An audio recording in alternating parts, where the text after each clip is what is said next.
નમસ્કાર દર્શક મિત્રો, ગુજરાતી ભાષાની લોકપ્રિય ચેનલ ડીડી ગિરનારના આપના મનપસંદ એવા કૃષિ દર્શન કાર્યક્રમમાં હું મૃગાક્ષી આપનું હાર્દિક સ્વાગત કરું છું. મિત્રો, પશુ આરોગ્ય અને માનવ આરોગ્ય માટે એન્ટીબાયોટિક દવાઓ એક અગત્યની અમૂલ્ય અને અદ્ભુત ઔષધિ છે. આજે તેનો ઉપયોગ અનિવાર્ય બની ગયો છે અને તેના વિવેકપૂર્ણ ઉપયોગથી આપણે ઘણા બધા રોગોની સારવાર સફળતાથી કરી શક્યા છીએ. પરંતુ આ ઔષધિઓના અનિયંત્રિત ઉપયોગ એક વૈશ્વિક સમસ્યા છે, જેનાથી ભવિષ્યમાં માનવ, પશુ અને પર્યાવરણ ઉપર મોટું સંકટ તોડાઈ રહ્યું છે, જેને અટકાવવા માટે આવી દવાઓના નિયંત્રિત ઉપયોગ થાય એ સમયની માંગ છે અને તેના દ્વારા જ આપણે આપણા પશુ અને માનવ સ્વાસ્થ્યનું રક્ષણ કરી શકીશું. તો મિત્રો, આજના કાર્યક્રમમાં આપણે આ જ વિષય અંતર્ગત માર્ગદર્શન મેળવીશું. વિષય છે પશુઓમાં એન્ટીબાયોટિક દવાઓનો નિયંત્રિત ઉપયોગ. જે અંગે માર્ગદર્શન પૂરું પાડશે આજના આપણા વિષય નિષ્ણાંત ડૉક્ટર H.P. પટેલ સાહેબ. મિત્રો, સાહેબનો પરિચય આપું તો તેઓ પશુ ચિકિત્સા ક્ષેત્રે શિક્ષણ, સંશોધન અને વિસ્તરણમાં 15 વર્ષથી વધુ સમયનો અનુભવ ધરાવે છે તથા હાલમાં કામધેનુ યુનિવર્સિટી ખાતે પશુ ચિકિત્સા મહાવિદ્યાલયમાં સહપ્રાધ્યાપક તરીકે ફરજ બજાવે છે. તો ચાલો સાહેબને મળીએ અને તેમની પાસેથી માહિતી તથા માર્ગદર્શન પ્રાપ્ત કરીએ. નમસ્કાર પટેલ સાહેબ, સૌપ્રથમ તમારા કાર્યક્રમમાં આપનું ખૂબ ખૂબ હાર્દિક સ્વાગત છે. હવે સાહેબ, આપણો વિષય છે કે ભાઈ પશુઓમાં જે એન્ટીબાયોટિક દવાઓનો ઉપયોગ થઈ રહ્યો છે તેને નિયંત્રણમાં લાવવું. તો સાહેબ, સૌથી પહેલાં તો એ પ્રશ્ન થાય કે એની શું માંગ છે, કે એનાથી આપણે શું પ્રાપ્ત કરી શકીશું અને શું આ જે વિષય છે કે ભાઈ એન્ટીબાયોટિક જે દવાઓ છે પશુઓમાં, તો શું એ વૈશ્વિક સમસ્યાનો વિષય છે? આમ જોઈએ તો એન્ટીબાયોટિકનો નિયંત્રિત ઉપયોગ ખાસ કરીને પશુ સારવારમાં, તો પશુ સારવાર વ્યવસાયનો અને પશુપાલક મિત્રો માટે પશુપાલનનો આ એક જેને કહેવાય કે અભિન્ન અંગ છે. અને આ નિયંત્રિત ઉપયોગ દ્વારા વિશેષ કરીને આપણે જે પ્રતિરોધક બેક્ટેરિયા, જેને આપણે રેઝિસ્ટન્સ બેક્ટેરિયા કહીએ છીએ, એનો ઉદ્ભવ આપણે ઘટાડવાનો છે, એનો ઉદ્ભવ આપણે અટકાવવાનો છે. એ ઉપરાંત આવા પ્રતિરોધક બેક્ટેરિયા જે છે, રેઝિસ્ટન્સ બેક્ટેરિયા છે, એનું પ્રાણીઓમાંથી, પશુઓમાંથી મનુષ્યમાં એનું સ્થાનાંતરણ થાય છે અથવા તો ઘણી વખત પર્યાવરણમાં પણ એનું સ્થાનાંતરણ થાય છે. તો આવા સ્થાનાંતરણને આપણે અટકાવવાનું છે.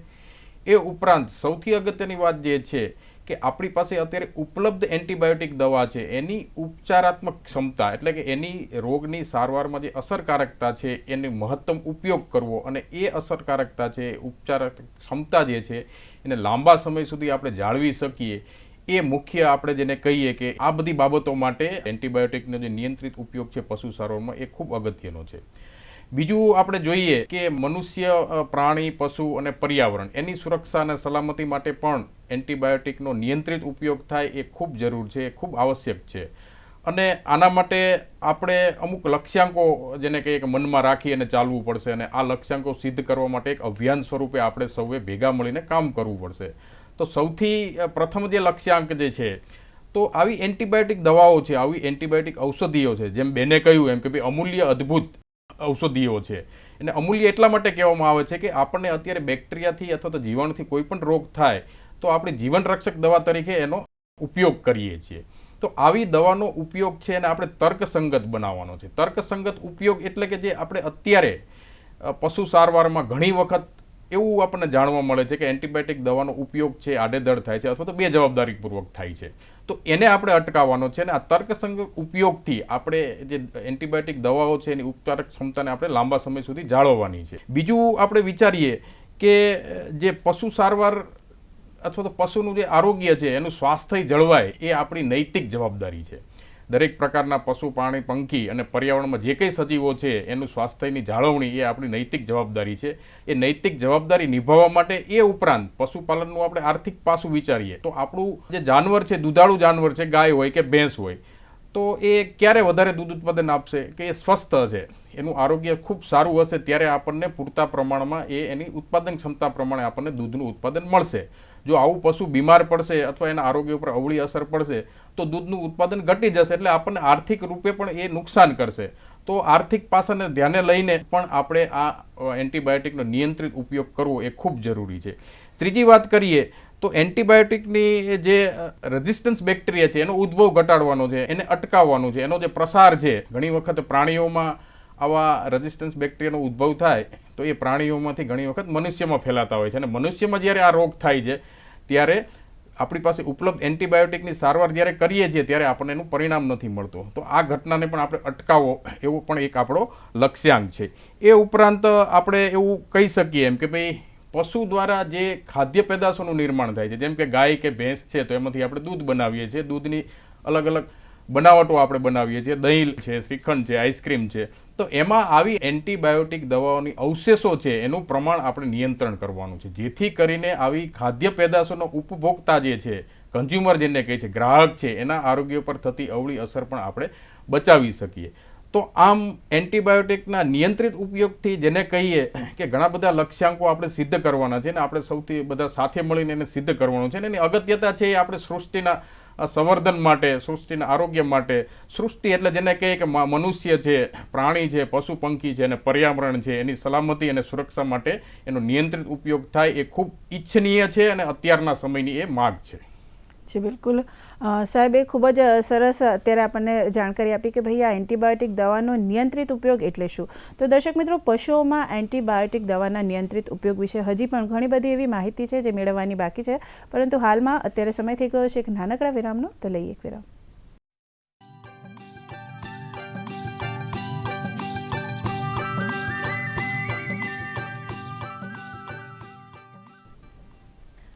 વિરામ બાદ ફરી એકવાર સ્વાગત છે આપ સૌનું કૃષિ દર્શન કાર્યક્રમમાં. અને મિત્રો, આપ સૌ જાણો છો કે આજનો આપણો વિષય છે પશુઓમાં એન્ટીબાયોટિકનો નિયંત્રિત ઉપયોગ. તો જેમ સૌથી પહેલાં તો સાહેબે આપણને જણાવ્યું કે ભાઈ નૈતિક આપણી જવાબદારી શું છે કે ભાઈ એન્ટીબાયોટિક દવાનો નિયંત્રિત ઉપયોગ એટલે શું. તો હવે સાહેબ, આપણો જે વિષય છે તો વિષય અંતર્ગત સૌથી પહેલાં આપણને એવો સવાલ થાય કે આ એન્ટીબાયોટિક એટલે શું.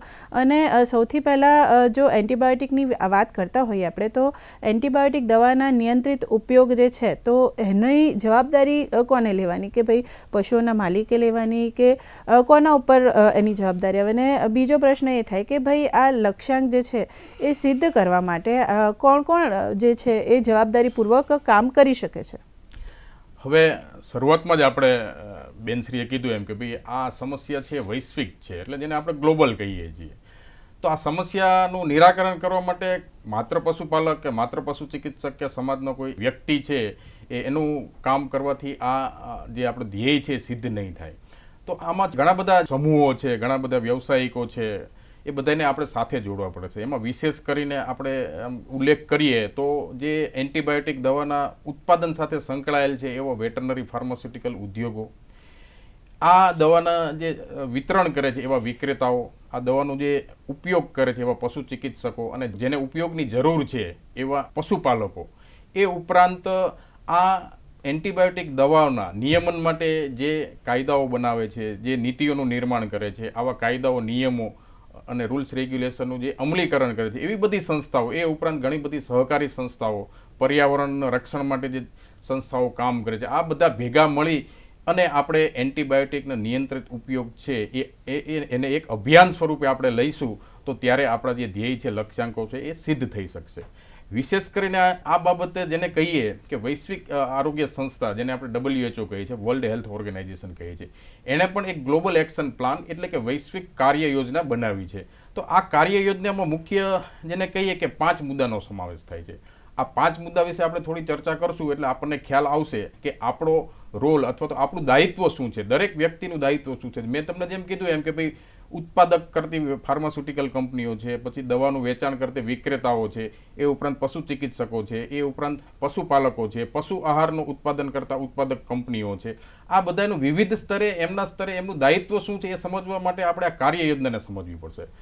તો સૌપ્રથમ આપણે આ જે વૈશ્વિક કાર્ય યોજના છે એમાં સૌપ્રથમ જે પાસાનો સમાવેશ થાય છે એ છે આ બાબત પ્રત્યે સમાજમાં જાગૃતિ લાવી, ખાસ કરીને પશુપાલકો છે એમના વચ્ચે જઈ અને આ વિષય જે છે એની વિષયની ગંભીરતા છે એના વિશે ખેડૂતોને સમજાવવા, એની સમજણનો વિકાસ કરવો.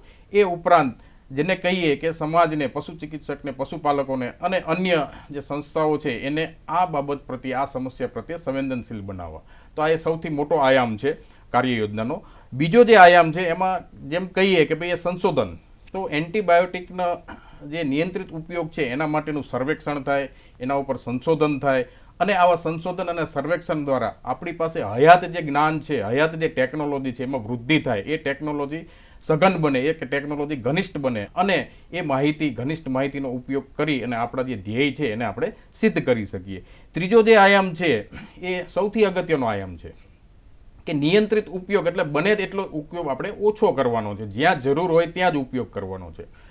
તો એના માટે સૌથી અગત્યની પાયાની વસ્તુ એ છે કે ભાઈ બેક્ટેરિયા દ્વારા જે રોગ થાય છે અથવા તો જેને આપણે જીવાણુ કહીએ છીએ, જીવાણુ દ્વારા જે રોગ થાય છે, એ રોગોની ઉપદ્રવ છે એની સંખ્યા ઘટે તો આપણે ચોક્કસ રીતે એનો નિયંત્રિત ઉપયોગનો આપણો જે એક આયામ છે એ સિદ્ધ કરવા માટે થોડી ગતિ મેળવી શકીએ.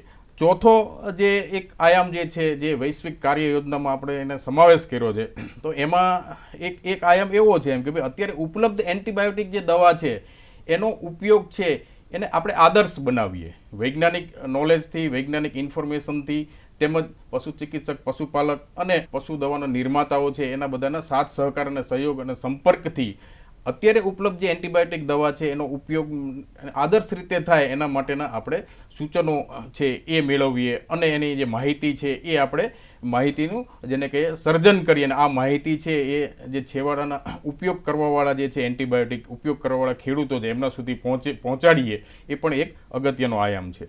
બીજું સૌથી અગત્યનું, એન્ટીબાયોટિકમાં નવી નવી દવાનું નિર્માણ થાય, નવી નવી દવાઓ પર સંશોધન થાય, નવી નિદાનની પદ્ધતિઓ પર સંશોધન થાય, એ ઉપરાંત નવી રસીકરણ છે અથવા તો નવી રસીનો વિકાસ થાય, નવી રસીકરણની ટેકનોલોજીનો વિકાસ થાય.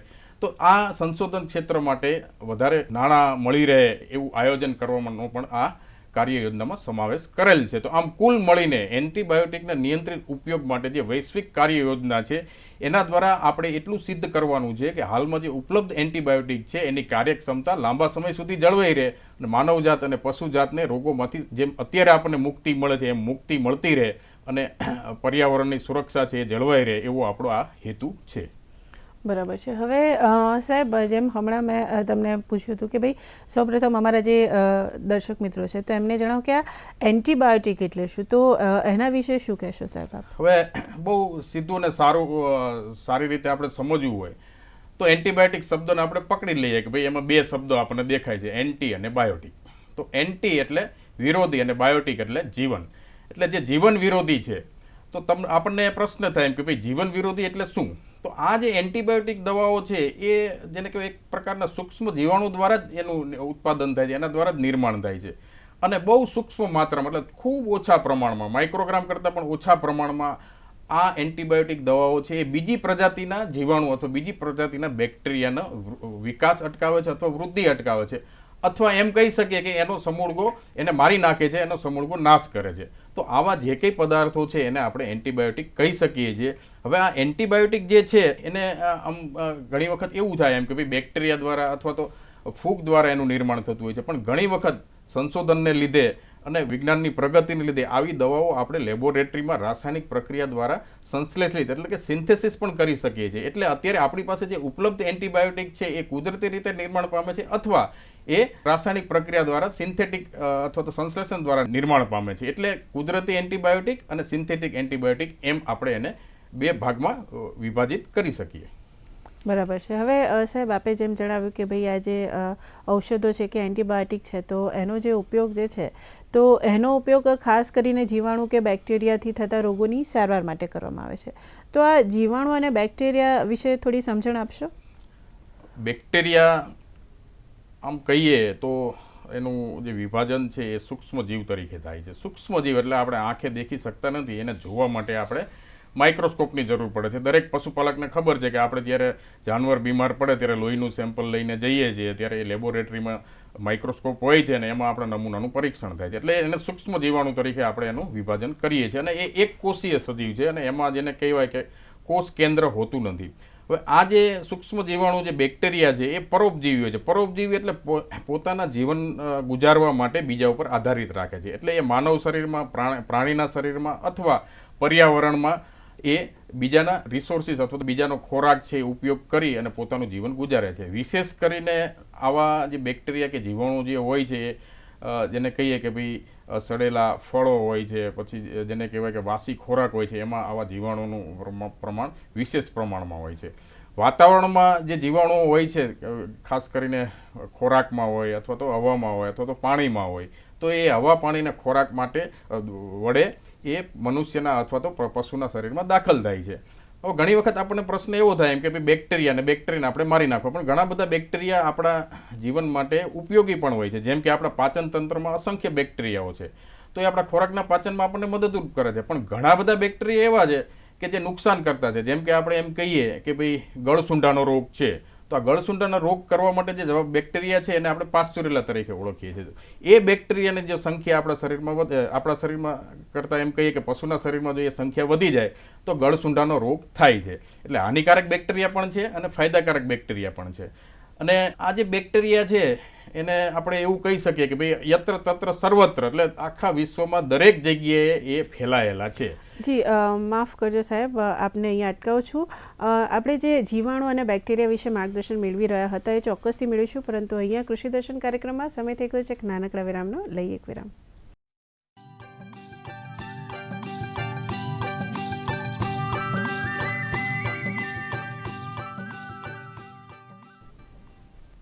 વિરામ બાદ ફરી એકવાર સ્વાગત છે આપ સૌનું કૃષિ દર્શન કાર્યક્રમમાં. અને મિત્રો, આપ સૌ જાણો છો કે આજનો આપણો વિષય છે પશુઓમાં એન્ટીબાયોટિકનો નિયંત્રિત ઉપયોગ.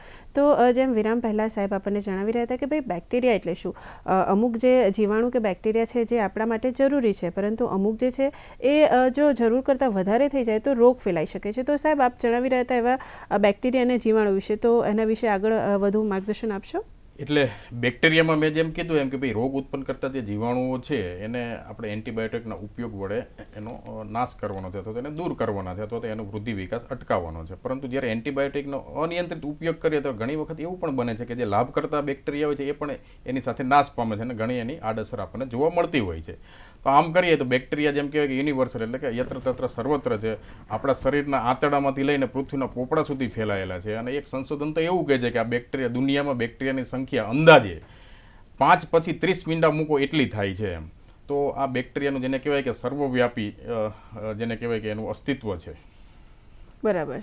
તો સાહેબ, તમે એ તો જણાવ્યું કે ભાઈ એન્ટીબાયોટિક શું છે કે બેક્ટેરિયા શું છે, પરંતુ હવે આવે કે ભાઈ એના ઉપયોગ વિશે આપણે વાત કરીએ. તો પશુઓમાં આ જે એન્ટીબાયોટિક કે દવાઓ જે વાત કરી રહ્યા છે, તો એ ક્યાં ક્યાં વાપરવામાં આવે છે અને એનાથી શું ફાયદા થાય છે અને એની શું ઉપયોગિતા છે, એના વિશે માર્ગદર્શન આપશો?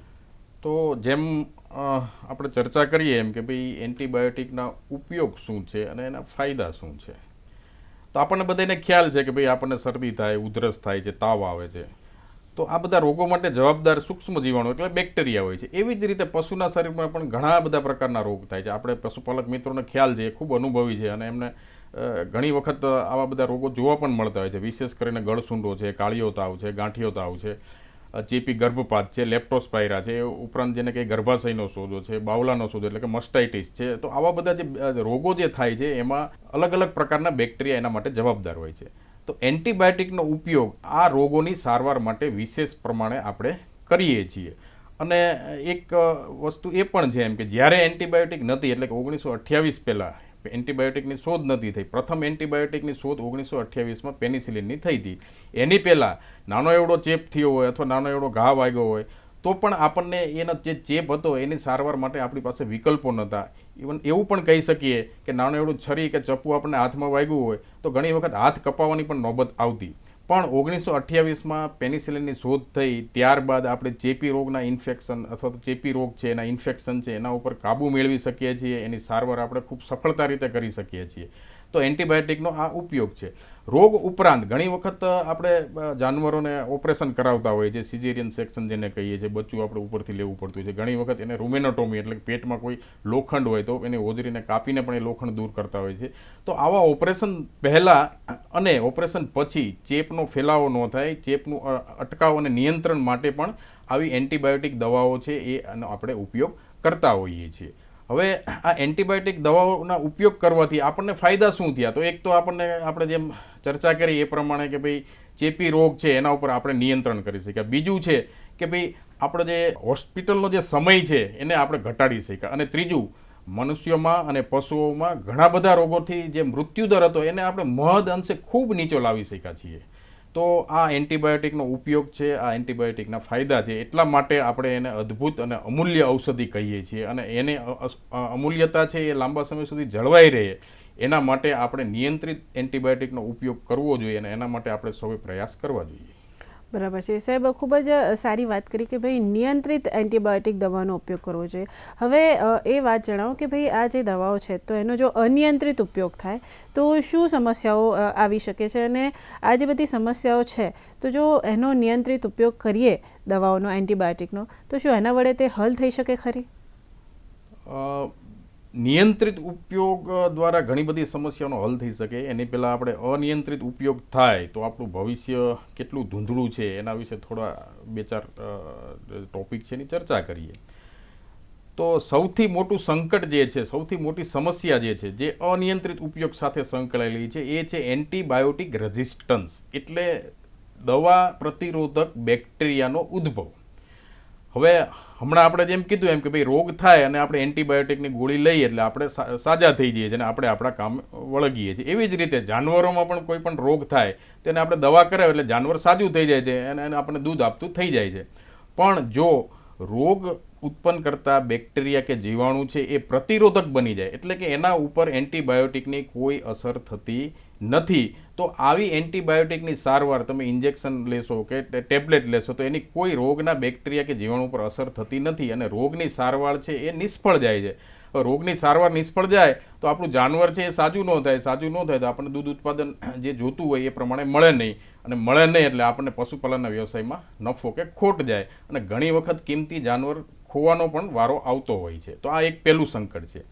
બીજું જે સંકટ છે એને આમ જણાવીએ તો વિશેષ કરીને સાર્વજનિક આરોગ્ય એટલે કે માનવ આરોગ્ય સાથે એ સંકળાયેલું છે કે જે એન્ટીબાયોટિકનો આપણે અનિયંત્રિત ઉપયોગ કરીએ તો શું થાય છે કે થોડી ઘણી માત્રામાં એ એન્ટીબાયોટિક છે એ દૂધ માર્ગમાં અથવા દૂધ સાથે એ દૂધમાં ભળે છે, અને જ્યારે આવા દૂધનું અથવા આવા દૂધની પેદાશોનો ઉપયોગ ઉપભોક્તા દ્વારા કરવામાં આવે છે, ગ્રાહક દ્વારા કરવામાં આવે છે, ત્યારે બહુ સૂક્ષ્મ માત્રામાં આવી બધી એન્ટીબાયોટિક કે જે પશુ સારવારમાં વપરાય છે એ એના શરીરમાં દાખલ થાય છે.